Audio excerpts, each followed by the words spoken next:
Muy buenos días, Gran Canaria, bienvenidos y bienvenidas a los desayunos de Canal 13 Digital. Les recordamos que nos pueden escuchar a través de la radio, su radio, la 94.8 de la frecuencia modulada y, como no, también a través de internet www.canal13digital.com. Hoy tenemos a la doctora Catalina Cárdenas. Muy buenos días, doctora. Muy buenos días. Hoy es un día especial porque es especial, ¿no? Hoy es un día muy importante, sí. Un día importante porque, ahora como tú vas a comentar, que para eso... Después lo comentamos. Hoy vamos a hablar con la doctora Catalina Cárdenas de una patología importantísima que es la apendicitis. Efectivamente, es una patología. Yo me he dado cuenta que muchos de los temas que estamos tocando aquí en estos programas pues son muy importantes, porque yo al principio decía, bueno, como yo, pues claro, pues estoy acostumbrada a repasármelo, leérmelo y demás por mi práctica diaria, pero me he dado cuenta que efectivamente que hay pues personas y no de diferentes niveles culturales que efectivamente muchas causas de muchas patologías muy frecuentes no las conocen, o tienen mucho, eso de que te dice la vecina que es no sé cuánto, y eso es con lo que te quedas, que no, digamos que no lo lees, con lo cual no lo leo, no lo confronta con otras opiniones, ¿no? Con lo cual yo creo que este programa es verdad que es cierto que es muy importante, porque es un programa que está dado a un nivel, pues yo pienso que bastante entendible, ¿no? Y que bueno, que resuelve muchas dudas de muchas personas normales que tengan un ratito para ver este programa.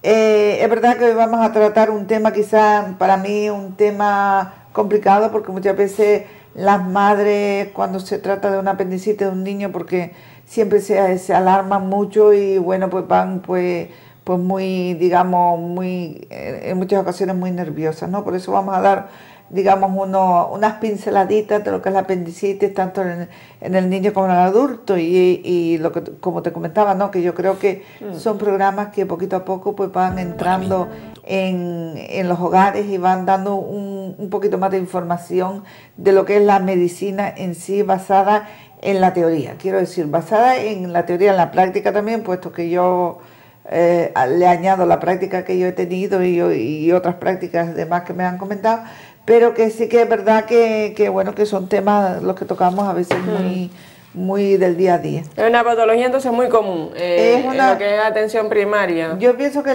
es más común la sospecha que la apendicitis en sí. Sí. Quiero decir que muchas veces hay un dolor abdominal y demás, y todo el mundo teme y sospecha que es una apendicitis, que muchas veces no lo es, y que muchas veces incluso lleva hasta una mesa de quirófano sin serlo, pero como diremos más adelante, pero es verdad que a veces más vale quitar el apéndice, aunque no esté realmente inflamado, infectado, que quedarte con la duda que luego lo sea, que luego mandarlo para su casa y que luego haga una peritonitis, que ya sería una complicación más grave, como vemos más adelante. Entonces empezamos definiendo lo que es la apendicitis. Como todo lo que termina en itis, sabemos que en medicina significa inflamación, efectivamente. Entonces sería la inflamación del apéndice, el cual se ubica en el ciego, que es la porción donde comienza el intestino grueso. Dentro de las causas es una causa muy común de cirugía de emergencia. El problema generalmente ocurre cuando el apéndice resulta bloqueado por un cuerpo extraño, en raras ocasiones por un tumor. Hay que tener en cuenta que es como una bolsita, como un saco. Si se obstruye, digamos, de alguna manera, se inflama y luego viene el problema, ¿no? El problema siguiente. En cuanto a los síntomas, puede variar y es muy difícil de diagnosticar en niños pequeños, en ancianos y en mujeres en edad fértil. Y ahora veremos el porqué. En mujeres en edad fértil es lógico, ¿no? Porque digamos que la ovulación, los problemas, trastornos menstruales o problemas en relación con la regla, infecciones a nivel de las trompas y demás, pues pueden confundir a veces con un dolor de apendicitis.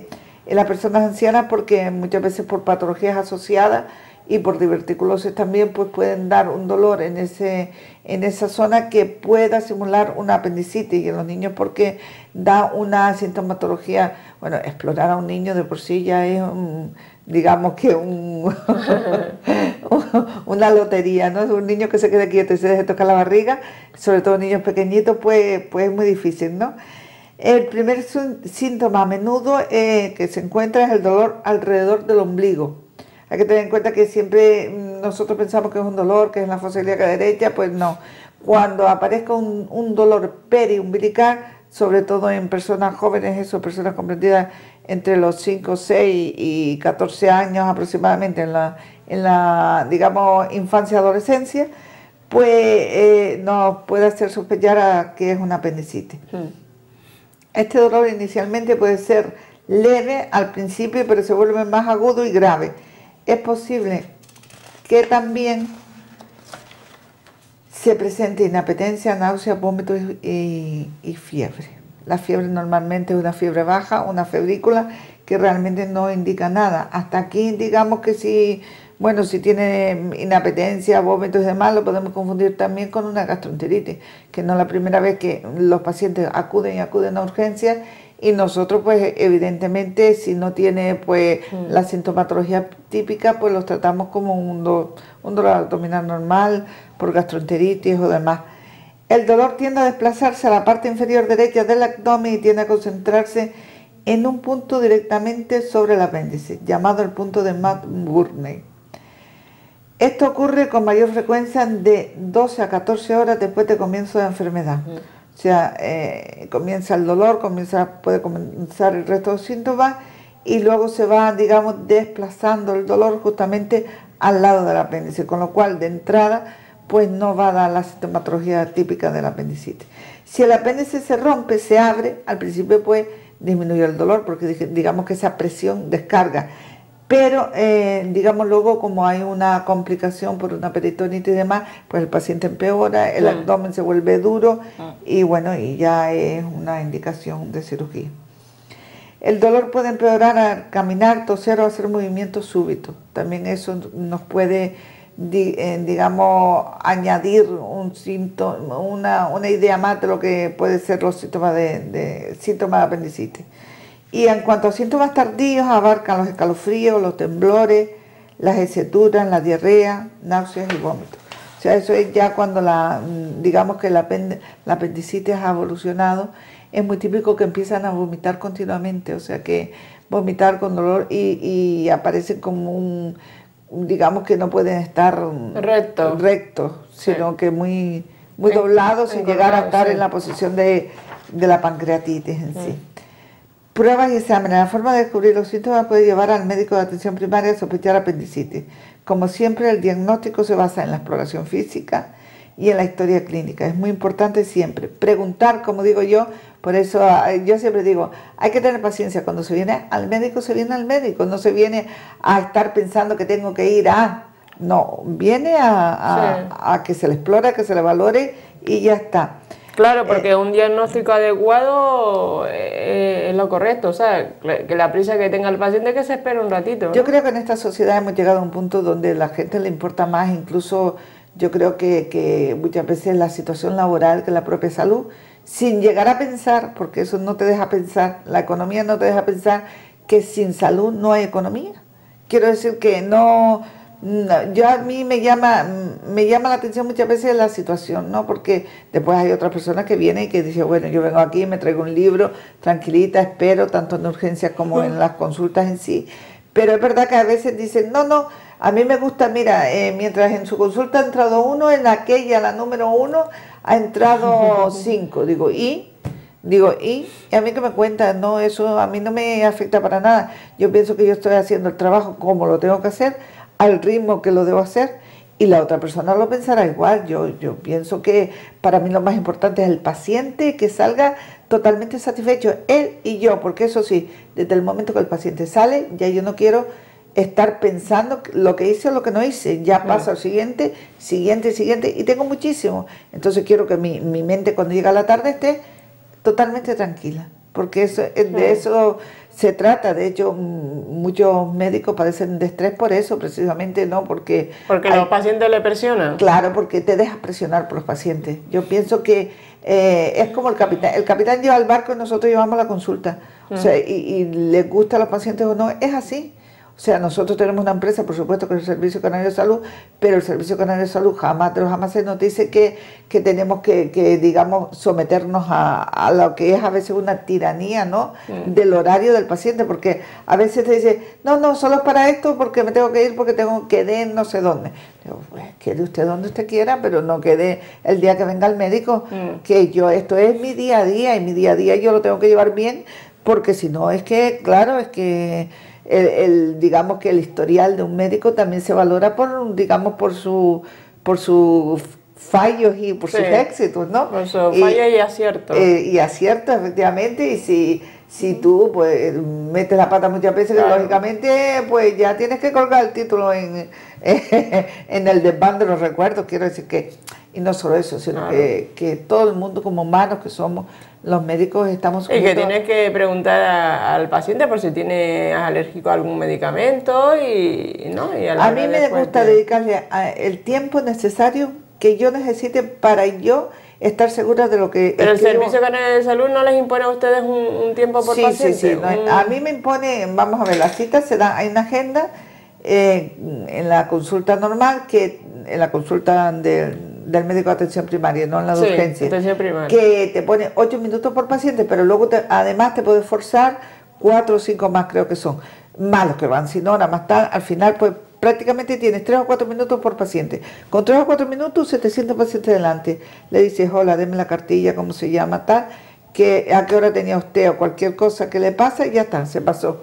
O sea que si lo vas a hacer así, realmente no haces una medicina de calidad en una consulta que esté bastante llena, como es el caso, por ejemplo, de la mía. En una consulta que vaya, digamos, ligerita, o que tenga menos pacientes, porque los pacientes también son muy, yo iba a decir listos e inteligentes, ¿no?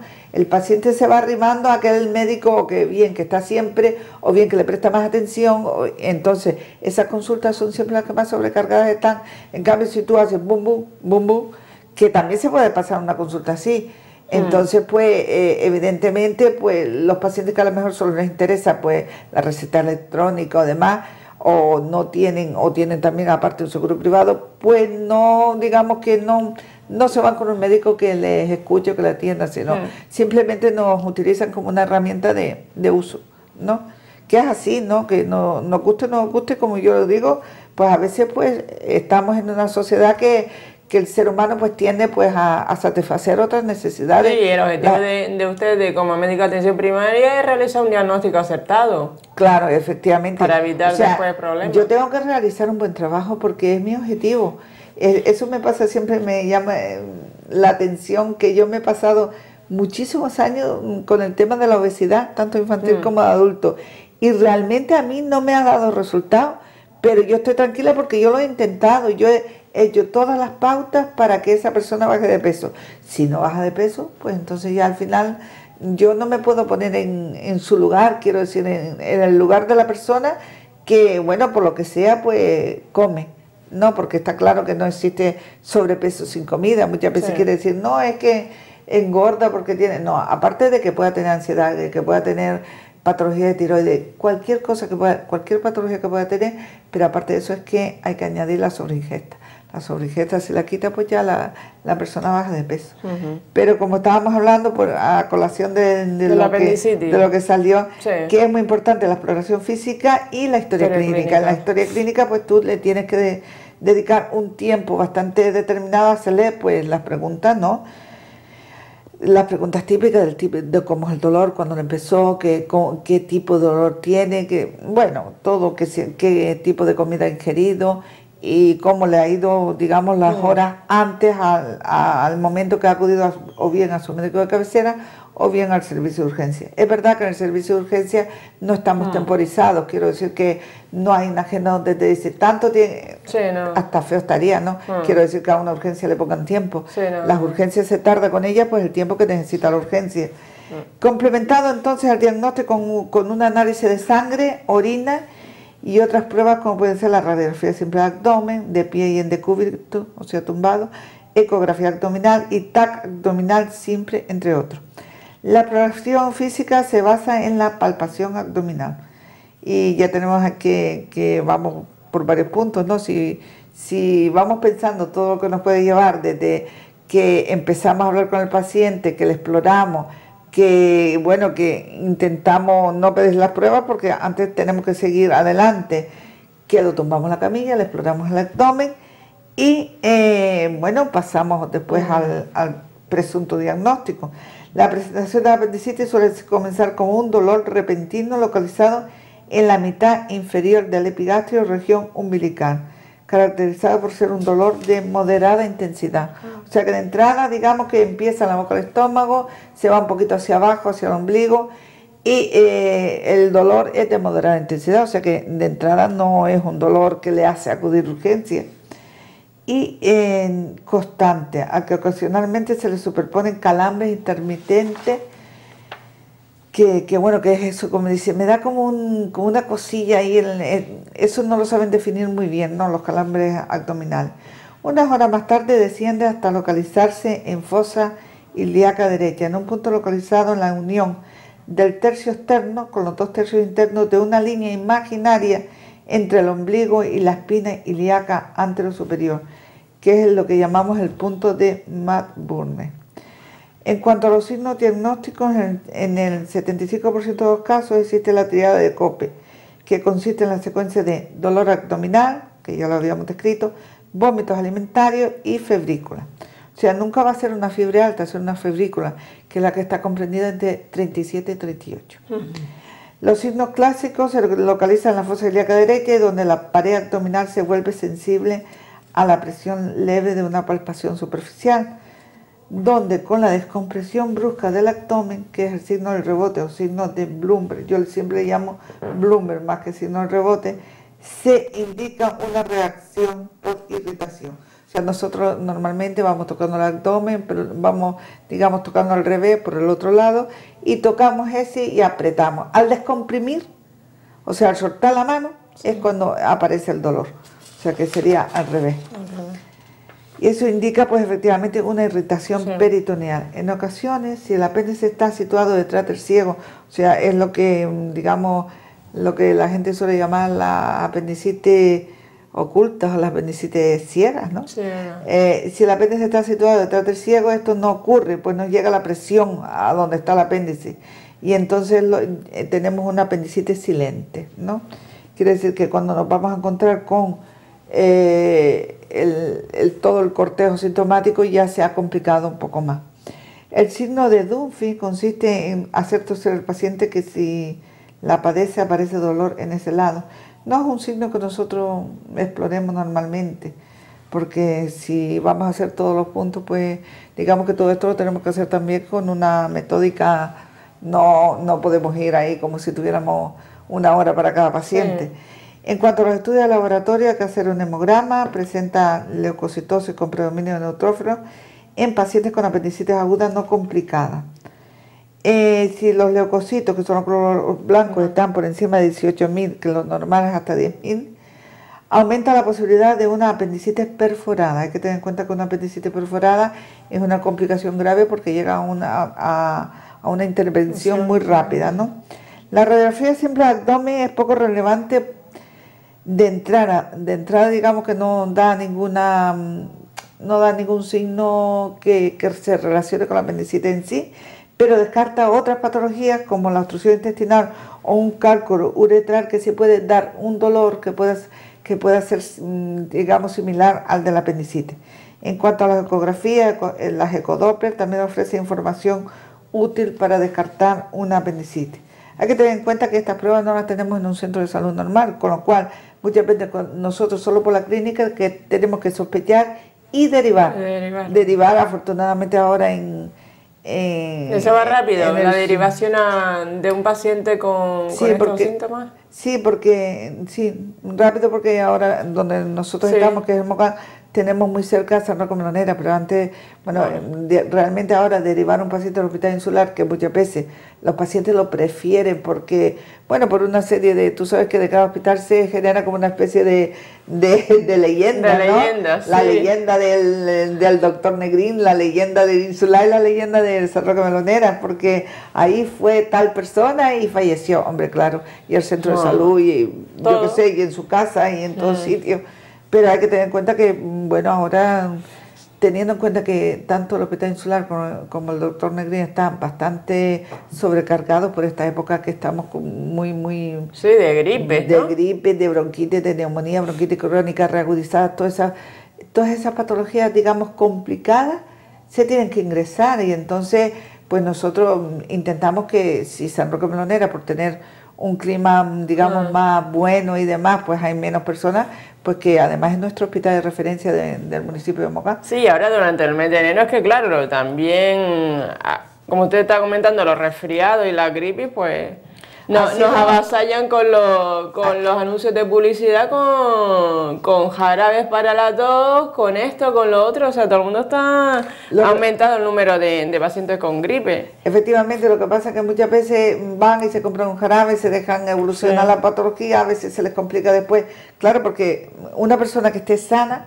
se compra un jarabito, se le quita y ya está, pero a lo mejor una persona que tenga una bronquitis crónica, que tenga asma, que tenga más, se le complica, y entonces el problema es ese, que cuando nos llega, pues ya nos llega pues con bastantes signos y síntomas que nos llevan más tiempo.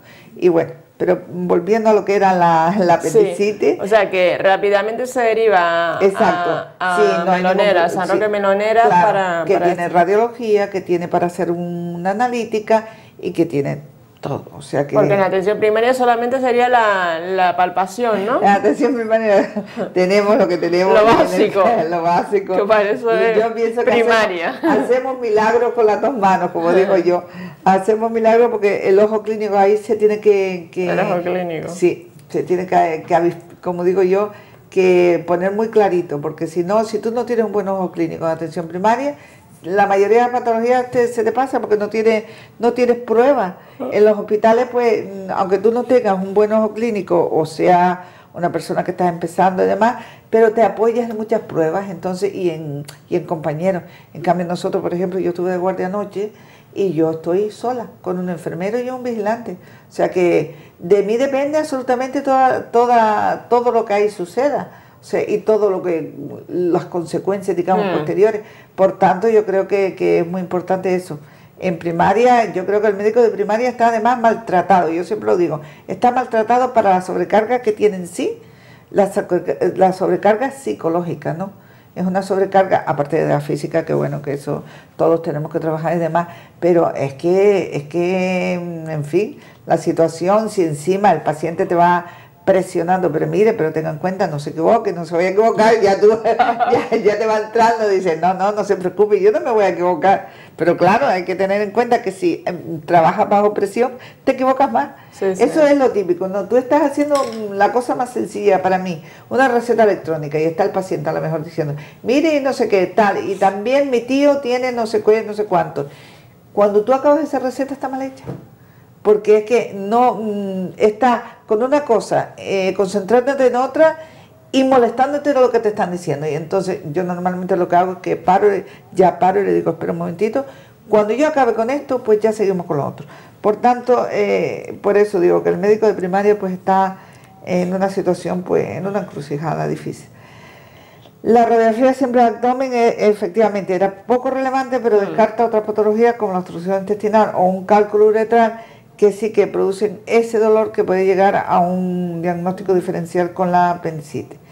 En cuanto a las ecografías y ecografías Doppler también ofrece información útil, pero que lo que decía yo, que esto no lo tenemos en un centro de atención primaria. Entonces, por tanto, nosotros ni siquiera en el municipio de Mogán tenemos radiología, y mira que hemos luchado por ella, pero siempre nos dicen lo mismo, no, que en el municipio al lado, que está a 8 minutos, hay radiología. Hay que tener en cuenta que la inmensa mayoría de los pacientes o los usuarios del Servicio Canario de Salud en el municipio de Mogán tampoco tienen coche y muchos no tienen medios. No todos los que viven en Mogán pues son de alto poder adquisitivo. Quiero decir que hay unos que tienen alto poder adquisitivo, otros que no, otros que se encuentran en una situación y actualmente muy mal. Cuando tú le dices pues se tiene que desplazar a Maspalomas, la ambulancia pues no procede en muchos de los casos, pues ya es una situación complicada, ¿no? También es verdad que nosotros, el municipio de Mogán ha crecido bastante en los últimos 10 años y lo que era digamos, el centro de salud que está ahora, que en teoría es nuevo, pero se está quedando pequeño porque la población ha crecido al doble prácticamente desde que se planificó dicho centro. Por tanto, yo pienso que muchas veces pues no se tiene en cuenta que todo el mundo a dónde va, y más ahora con una autopista de primera, como digo yo, una autopista que es todo el mundo pues tiende a ir a la zona sur, ¿no? A la zona sur, tanto San Bartolomé como Mogán y ahora Playa de Mogán, pues porque tarda nada. Yo ahora es que yo me asombro porque salgo de mi casa, boom, y enseguida estoy en mi centro de trabajo. Es increíble, ¿no? Lo que son las comunicaciones. O sea que, en fin. En cuanto, bueno, y el siguiente pues sería el TAC. El TAC sí que no lo tenemos ni, bueno, a veces ni el Salva que me lo niega, porque sería a nivel privado. En cuanto al diagnóstico diferencial, hay que hacer una precisión diagnóstica según la clínica de la apendicitis y puede ser de entre un 75 y un 80%, ¿no? Cuando, digamos, se hierran las alteraciones, o sea, cuando nosotros llegamos a un diagnóstico erróneo y entonces, digamos, ya se ha realizado la intervención, se ha visto que las alteraciones más frecuentes que nos han llevado, que las en que se encuentra una vez intervenida esa persona, pues son la linfadenitis mesentérica, o sea, serían patologías que dan una clínica y unos signos similares a lo que es la apendicitis, pero que no es. La ausencia de enfermedad orgánica, muchas veces pues dolores abdominales, pues como decíamos antes, en periodos de reproductivos, en periodos de que la persona, que la señora pues tenga molestias por ovulación, por reglas un poco alteradas, pues puede llegar a que de tanta insistencia a lo mejor termina en un quirófano. Y bueno, se encuentra que efectivamente la apendicitis no era tal apendicitis, sino que el apéndice está bien, pero que bueno, que por lo menos se la han quitado y ya no la va a tener. Enfermedad inflamatoria pélvica, que sería la infección a nivel de las trompas, rotura de un folículo ovárico, cuerpo amarillo y las gastroenteritis agudas. Es curioso como una enfermedad tan banal como puede ser una gastroenteritis aguda puede llevar a una mesa de operación a base de dolores, molestias, porque también es verdad, y yo digo, estamos actualmente, y yo siempre parece que critico la situación actual de las prisas, que tienes una gastroenteritis, tengo que estar bien, porque mañana tengo que ir a trabajar, porque tal. Y entonces, si no se te quita y sigues con molestia, porque hay veces que sí, que efectivamente los vómitos y diarreas y demás de una gastroenteritis, en 24 o 48 horas te quedas bien, pero luego te quedas con molestias, tanto a nivel de ingesta, o sea, no puedes comer igual que antes, te duele el estómago cuando comes, te duele el abdomen, y entonces esa vuelve otra vez a urgencia, vuelve otra vez, y eso a lo mejor te puede llevar a un hospital y sospechar que a lo mejor pudo haber sido una apendicitis o lo que llaman una apendicitis un poco encubierta, ¿no? Y en cuanto al tratamiento, pues vemos que es un tratamiento médico y quirúrgico, por supuesto médico porque hay que hacer una hidratación, poner antibióticos, poner analgésicos y bueno, quirúrgico porque la cirugía que se realiza es la apendicectomía, incisión en fosa ilíaca derecha o la porotomía que sería la incisión medio abdominal. ¿Pero esta patología es más frecuente en mujeres entonces pues también o 50-50? Yo diría que casi que más frecuente, más frecuente en mujeres por el tema de que se puede aparte de complicar si no se atiende a tiempo, también se puede confundir con todo, porque no es lo mismo el abdomen de una mujer que el abdomen de un hombre. Entonces en el abdomen de una mujer pues, están los ovarios, está el útero, está la regla, hay muchos sitios que pueden doler, mientras que quizás el hombre, por tener menos, cuando da diagnóstico, te opera y ya está. Entonces la mujer hay como más síntomas de confusión que pueden llevar a una apendicitis, y además más frecuente. Sobre todo se dice también que además suele ser más frecuente en niños Y sí que estuve leyéndome un poco y viendo los comentarios que había, que los niños también por pelotas de lombrices, ¿no? Que a veces obstruyen sí, y obstruyen el apéndice, se inflama y puede dar lugar a lo mismo, porque los niños pequeños todos tienen lombrices porque están en el suelo y tal, y los niños se le cae una galleta al suelo, la cogen y siguen tan tranquilos, y eso lo hacen además ya no tan niños, ya en la vida un poquito más, como ya tienen esa costumbre, y por mucho que tú le digas, pues no, pues siguen digamos esa dinámica. Y también hay que tener en cuenta que en el suelo hay de todo, como digo yo, si ni poner los zapatos encima de la cama para luego acostarse, ni siquiera coger algo que se te cae, que muy frecuente a los niños, que se le cae algo al suelo, lo sopla, piensa que así está limpio y se lo come. Y claro, lo que no se ve, los parásitos, pues ya van para su abdomen. Su abdomen, sí, entonces, para su intestino, efectivamente. Pero es complicado entonces la exploración de un niño, entonces no se está quieto. La exploración de un niño y cada día es más complicado, porque también los padres complacientes, además con los niños que no entienden que tiene que ser complaciente, él le dice, a ver mi niño, tú ponte aquí, no sé qué, nada. Yo recuerdo que yo siempre lo que hacía es que lo sujetaba, lo miraba muy rapidito para poderle llegar a un diagnóstico, pero si tú le vas a razonar a un niño que le tiene que abrir la boca, mirar la garganta, un niño pequeño de 4 o 5 años no lo va a entender, sobre todo, hay niños que sí, pero otros que no. O sea, tú no puedes negociar con un niño, a lo mejor chantajearlo sí, si te portas bien, boom, tal, es un premio, ¿no? Pero ya tú tratarlo como si fuera un coleguita. Pero ellos ya lo huelen que van al médico y se ponen... Solo de verte ya empieza a berrear. Con la bata blanca, con la bata blanca. Entonces, recordar que es una inflamación del apéndice, las causas que pueden ser varias, por cuerpo extraño, por ese, y después realizar un buen diagnóstico. Efectivamente, o sea que muchas veces se dice también que las grandes ingestas de comida que mal masticadas, se puede quedar, mastican rápido y no mastican totalmente. Sí, puede llegar a que se meta en ese saco, porque es como un saquito, y que luego pues no sale y se inflama y puede llevar a lo mismo, a una apendicitis. Pues nada, pues solamente después, en la atención primaria la exploración nada más, porque ya después las pruebas analíticas y el claro, TAC en la atención primaria lo más importante es hacer el despistaje, importantísimo para mí, y no mandarlo a su casa a decir que no tiene nada. Quiere decir, siempre que nosotros tengamos la duda, la sospecha de que es una apendicitis, por las pruebas, porque sí que es muy valioso el signo del rebote o el Bloomberg. Ese para mí es fundamental. Si no, casi nunca me ha fallado cuando hay Bloomberg, boom, sabe que es positivo. Y es una apendicitis. Entonces, siempre que nosotros sospechemos, pues derivar a un hospital, que lo valoren, que no pasa nada, que muchas veces los médicos tienen miedo. Yo es que no tengo miedo de derivar a un hospital. Tienen miedo porque, ay, que luego, ¿cómo quedo? Que sí, ¿cómo quedaré? Que no, vamos a ver. Nosotros tenemos que utilizar todos los medios que tenemos a nuestro alcance.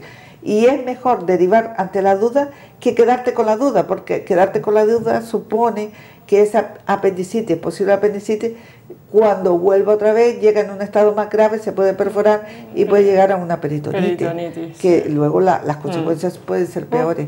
Así que yo recomiendo que, bueno, que eso, un buen ojo clínico, una buena exploración, una buena historia clínica, y en caso de duda siempre derivar, y en caso de sospecha también, quiero decir. Claro, y después... Sospecha de apendicitis, deriva.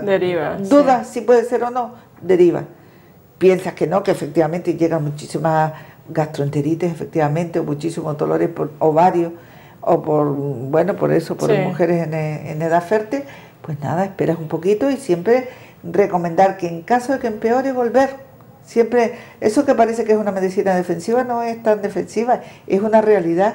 Digo, tú no puedes decirle, no, esto no es nada, váyase para su casa y ya está. No. Si usted ve que le cambia la intensidad del dolor, vuelva, porque hay pacientes además que son como muy tímidos y después dice, ay, si voy me echo una bronca. Se dan los dos casos de pacientes, como digo yo. El que va y dice, bueno, yo vengo aquí porque tengo mis derechos, porque tal. Y al revés, el que se va aguantando el dolor y entonces... Exacto. Se dan los dos casos, y ninguno de los dos casos son buenos. Quiero decir que un término medio, oye, pues si te aumenta el dolor, va, que estamos allí para eso. Nosotros somos trabajadores de la empresa pública. Sí, lo que está claro es después que a lo mejor muchos pacientes lo que temen después es una operación, ya sea una operación como esta pequeña, o sea, que a lo mejor, pero que, bueno, efectivamente, cualquier operación se puede complicar, ¿no? Efectivamente, esta operación es una operación sencilla que además los 3 o 4 días estás en tu casa, pero claro, se complica en el sentido, se complica no la operación, sino el pensar del paciente cuando tiene niños pequeños, cuando empieza a decir, ¿y dónde los dejo? Y no sé qué. Y entonces dice, no, yo me voy para mi casa y espero un poquito. Y entonces ahí viene, es que es verdad, ¿no? Yo también en esa situación he estado y yo digo, hombre, tienes hijos, pero también es verdad que por tus hijos tienes que cuidarte, porque si no, a ver cómo los puedes ir cuidando. ¿Cómo los cuidas? 2 o 3 días lo pueden pasar pues con un familiar o simplemente con una amiga, con una persona. No por si los padres, el padre en este caso, la madre, el que no esté afecto, pues tenga que ir a trabajar o tenga que encargarse de otras cosas, pero si tú no vas y te empeoras, pues eso es mucho peor.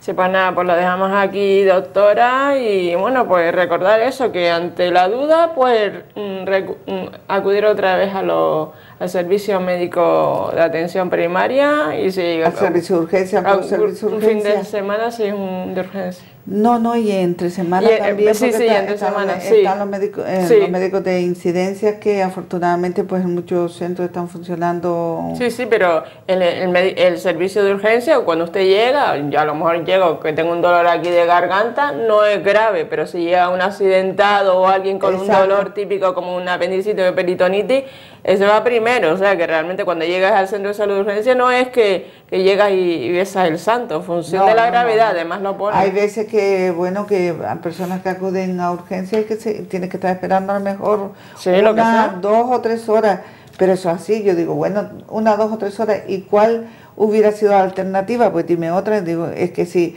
para entrar, para que te vea un médico, para que tú te quedes tranquila o tranquilo de la patología que tienes, pues tienes que esperar, porque hay otros efectivamente que los dolores torácicos, los dolores abdominales graves, los accidentes de tráfico, las discusiones, peleas y demás, todo eso entra antes, por mucho que nos guste o no, o sea que tú vas por una bronquitis de 3 días de evolución, que no has ido a tu médico de cabecera porque tienes una lista de 1 semana, una lista de espera, pero tienes que esperar, se te va a ver, se te va a poner tratamiento, pero tienes que esperar un poquito más también, porque es que ahora mismo estamos en una situación de sobrecarga a nivel sanitario, o sea que no, pero bueno, todo va saliendo y yo creo que tenemos un buen sistema sanitario y que buenos profesionales también. Yo creo que gracias a los profesionales está saliendo la sanidad. Sale para adelante. Porque muchas veces que nos dejamos ahí, yo creo que hasta la vida, ¿no? O sea, que es curioso, pero es así.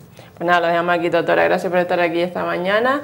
Y bueno, y recordar que este programa, que hoy es un programa especial porque hemos tratado no solamente la patología de la apendicitis, sino que creo que el compañero tiene una sorpresa preparada para el programa de hoy, que es el programa número 100 con la doctora Catalina Carner. Felicidades, doctora, por gracias a ti 100 también. programas que el compañero ha impreso ahí. Pues muy bien, gracias Alexis y gracias, doctora, por estar aquí hoy en este programa número 100. Gracias. Para mí, ya digo que lo considero muy interesante por eso, porque sirve para difundir lo que a mí siempre me ha gustado, que es la educación sanitaria.